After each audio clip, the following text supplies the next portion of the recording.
Salut les filles, on se retrouve avec une nouvelle vidéo donc où je vais vous parler de mes favoris de l'année 2014.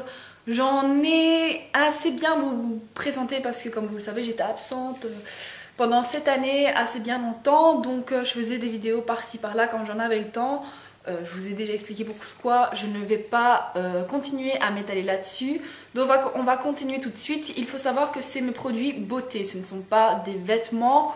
Donc ce sont tous des produits que j'ai adoré utiliser cette année, autant pour l'été, enfin quelles que soient les saisons en fait. Et je vais vous présenter tout ça tout de suite. Je vais commencer par le premier produit 2 en 1 que j'ai un peu fait à ma manière, vous allez comprendre tout de suite. Donc j'avais testé donc le gommage qui s'appelle Dark Angel de chez Lush, en français c'est l'or noir. Donc c'est un gommage au bois de santal à base de charbon et qui vous donnait une peau super douce. Je l'ai terminé il n'y a pas si longtemps que ça et je vais m'en racheter un parce que c'est vraiment un gommage vraiment super top. Il n'est pas trop agressif. J'ai acheté de l'huile de coco par une de mes connaissances, donc ils vendent des produits bio. Et elle me l'avait donné dans un petit flacon comme celui-ci. Mais bon, l'huile de coco, je ne sais pas si vous avez déjà vu, mais je vous présente le produit en lui-même. Elle est comme ça. Donc ça veut dire qu'elle durcit. Et je vous dis pas, pour prendre de l'huile de coco là-dedans, c'est la galère. Donc qu'est-ce que j'ai fait? Comme j'ai eu terminé ce produit-là, j'ai fait fondre avec de l'eau bouillante l'huile de coco qu'il y avait là-dedans et je l'ai mise là-dedans. Et donc j'ai plus facile de l'utiliser comme ceci. L'huile de coco, pourquoi? L'huile de coco elle est bonne pour tout, c'est un peu comme l'huile d'argan, donc elle est bonne pour les cheveux, pour le corps, la peau. Et je ne sais pas ce que j'ai, au moins quand il commence à faire froid, j'attrape des plaques de sécheresse sur mes paupières. Et pourtant, oui là je suis maquillée, mais généralement en hiver, si je fais pas de vidéo, je me maquille très peu, soit du mascara, un petit peu d'anti-cerne, et c'est le tour est joué. Donc j'ai testé l'huile de coco sur une petite sécheresse et tout ça autour des yeux et ça fait vraiment des miracles, ça m'hydrate l'œil et c'est vraiment bon. J'ai vu les effets, c'est vraiment bon pour tout, pour la peau, et j'aime bien la texture que ça a. En fait ça a une texture solide et une fois que vous la malaxez avec vos doigts, elle devient vraiment huileuse et c'est une texture que j'adore. Et il n'y a rien de mieux pour hydrater la peau, pas besoin d'aller chez Dove, Nivea, etc. L'huile de coco pure, c'est nickel pour hydrater votre peau, c'est quelque chose que je vous recommande vivement. Ensuite, je dois vous parler d'un fond de teint, donc le fond de teint que j'ai utilisé dans ma dernière vidéo pour un maquillage rapide, pour aller au travail. Je vous avais dit que je vous en parlerai dans une autre vidéo, et bien voilà, le moment est arrivé. C'est un fond de teint que j'ai découvert en étant en Espagne. Parce qu'il y avait un mariage qui avait lieu et du coup j'avais pas pris de maquillage. Il faut savoir que moi en vacances je me maquille pas du tout. Et je voulais quand même faire un effort ce jour-là, donc appliquer du fond de teint, me faire un beau teint, même si j'étais déjà bien bronzée. Et donc j'ai pris le premier qui me tombait sous la main, le Dream Matte Mousse, que je n'avais jamais testé, j'en avais déjà entendu parler, mais j'étais pas si curieuse que ça de le tester. Et j'ai bien fait de le prendre.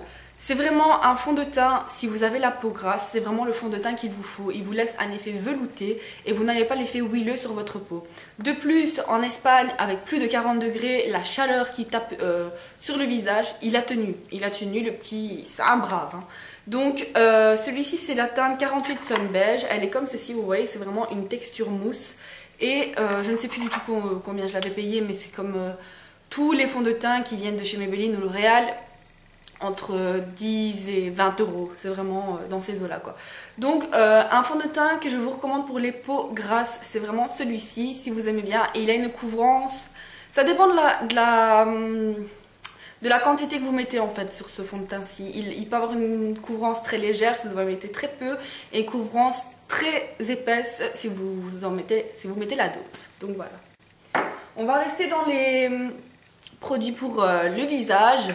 Bon, pour unifier le visage, je vous avais déjà présenté, je pense, c'est la bébé crème de chez The Balm, donc c'est la Balm Shelter, et c'est une bébé crème que je ne lâche pas. Ici en hiver, comme je vous l'ai dit, je n'aime pas trop me maquiller et comme vous le savez, j'ai commencé à travailler, donc je n'ai pas autant de temps que j'avais avant pour me préparer, donc je mets cette bébé crème avant d'aller travailler, un peu d'anti-cerne, du mascara et le tour est joué. Donc c'est une bébé crème qui est assez claire au premier abord, mais quand vous la chauffez, elle prend vraiment la teinte de votre carnation de peau. C'est ce que j'ai pu comprendre. Au début je la pensais trop claire, quand je l'ai vue sous ma main, je l'ai quand même appliquée et j'ai vu qu'elle prenait le foncé au fur et à mesure du contact de l'air et de la peau. Donc c'est vraiment une bonne bébé crème, elle a une couvrance légère. légère à moyenne, hein, mais elle couvre, si vous avez de l'acné ou des cicatrices, elle ne les couvrira pas, ça c'est sûr. Mais c'est une bonne bébé crème et qui ne m'a pas provoqué de réaction allergique, c'est le plus important. Ensuite, dans les huiles, je dois vous présenter l'huile de ricin. Je pense que vous connaissez toutes, donc qui est de cette texture-là. Que j'ai utilisé, j'ai essayé de l'utiliser sur mes cheveux, j'ai vite abandonné parce que vu la texture que ça a, je n'ai pas la patience pour faire des séparations à chaque fois que je dois appliquer de l'huile. Elle n'est pas huileuse, elle est vraiment pas gluante, mais comment je veux dire, elle est super épaisse et c'est vraiment pas facile d'application pour accélérer la pousse de cheveux. Donc moi là-bas j'avais utilisé pour ça parce que j'ai coupé mes cheveux et je regrette mes longs cheveux, enfin. On n'a pas tout ce qu'on veut dans la vie et du coup j'avais acheté de l'huile de ricin ici et comme je ne l'utilisais pas pour mes cheveux, je l'utilisais pour mes sourcils et mes cils. Donc je peux vous dire que ça fonctionne, je l'ai utilisé pendant 2 mois, maintenant ça fait 2 mois et j'ai remarqué que mes cils étaient beaucoup plus renforcés, ils n'avaient pas spécialement poussé mais ils étaient plus épais et j'en avais des tout petits qui poussaient, donc je n'ai pas vu de différence sur la longueur mais j'avais beaucoup plus de cils qu'avant. Donc plus 1 pour l'huile de ricin, moi qui entendais souvent parler, qui n'y croyais pas trop. Ensuite, j'ai eu une période assez stressante quand je suis revenue de vacances. Étant donné que j'ai commencé à travailler, c'est mon premier boulot, je viens de sortir de l'école, donc forcément vous jette un peu dans la gueule du loup. Premier boulot, vous entrez vraiment dans le monde du travail, vous savez pas comment trop vous comporter. Et intérieurement, je suis déjà une grande nerveuse, mais je stressais vraiment comme une dingue et je m'en rendais pas compte. Et c'est mon corps qui me l'a rendu en fait. J'ai eu une période où j'ai attrapé beaucoup de boutons, je pense, parce que je suis pas quelqu'un qui... J'ai jamais fait d'acné, je touche du bois, hein, que je ne ferai jamais. J'ai jamais fait d'acné et du coup, voir cet amas de boutons, cet amas, oui, j'en avais partout, sur le visage, on est bien d'accord. Et je ne savais pas quoi faire, je voulais pas prendre de gros traitements pour l'acné parce que c'était pas vraiment de l'acné, c'était un ou deux boutons par-ci par-là, mais ça me dérangeait parce que moi qui n'en ai jamais eu, ça me dérangeait fortement. Et du coup, j'ai acheté à une de mes connaissances à laquelle j'ai acheté l'huile de ricin et l'huile de coco qui m'a offert en plus une eau de rose. Je déteste cette odeur, enfin je détestais cette odeur. Du coup, je l'ai quand même pris, je me suis dit, ouais, je vais pas l'utiliser.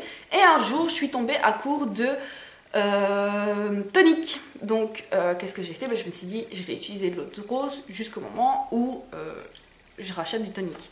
Donc, j'ai commencé à l'utiliser. Faut vous habituer à l'odeur. Moi, je n'aime pas du tout. Je dirais pas que ça pue, mais ça a une odeur assez spéciale. Odeur de rose, quoi. Moi, c'est une odeur que je supportais pas. Mais on s'y habitue. Et du coup, comme vous le voyez, je l'ai bien entamé. Et en fait, j'ai remarqué que plus j'utilisais cette eau, moins j'avais de boutons et plus ma peau était saine, éclaircie. J'avais vraiment un teint éclairci, unifié. Enfin, elle me donnait vraiment une belle peau.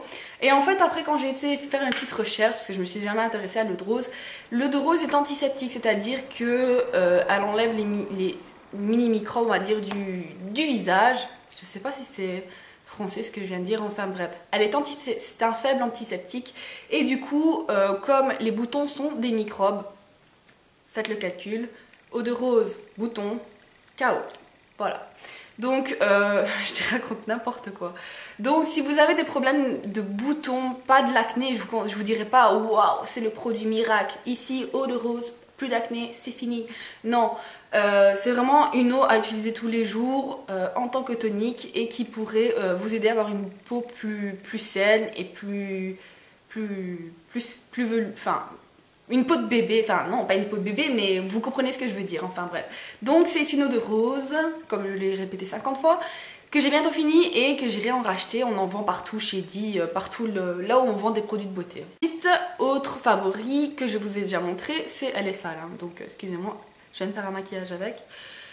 C'est l'éponge de chez Real Techniques qui est super pour appliquer les produits crème ou liquides sur le visage. J'en dirai pas plus. Moi je ne l'humidifie pas ou alors juste avec un peu de spray de chez MAC, mais je l'humidifie vraiment très légèrement parce que quand elle est trop humidifiée, je trouve qu'elle n'étale pas très bien le produit. Donc c'est vraiment mon coup de cœur, elle est super souple et elle reprend toujours sa forme originale. Donc c'est un produit que j'adore et que je vous conseille de tester parce qu'il n'y a rien de mieux pour appliquer un anti-cerne que ça. Le pinceau, n'importe quel pinceau ne ferait même pas l'affaire face à ça. C'est vraiment une bonne éponge que je vous conseille. Ensuite, le blush que je porte depuis je pense 3 mois maintenant, dont je ne peux plus me passer. Vous savez, des fois vous avez des produits qui restent dans votre tiroir, vous n'utilisez même pas pendant des mois et puis hop, il vous prend un coup comme ça de vouloir changer de produit et vous essayez ce que vous avez un peu dans vos tiroirs et vous retombez amoureuse de vos produits. Et bien moi ça m'est arrivé il y a 2 mois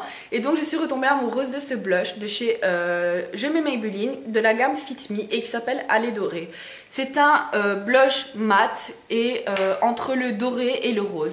C'est un blush super passe-partout, c'est le blush que je porte en ce moment et c'est un blush que je porte pour aller au boulot et qui ne fait pas trop fake parce que vous savez quand vous êtes dans le monde de la beauté et que vous avez l'habitude de bien vous maquiller, de faire le contouring et tout ça, quand vous arrivez dans un autre milieu, si je peux dire ça comme ça, on se demande si vous n'avez pas mis un peu de peinture sur votre visage. Alors que voilà, pour certaines je me maquille pas beaucoup, pour certains je me maquillerai beaucoup.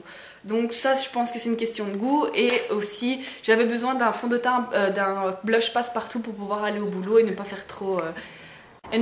maquillée en fait, c'est juste ça. Je vous ai parlé de mes favoris de 2014.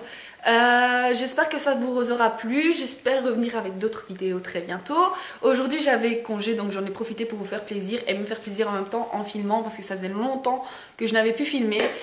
Et du coup, eh bien voilà une autre vidéo. Et je vous dis à très bientôt. Mouah.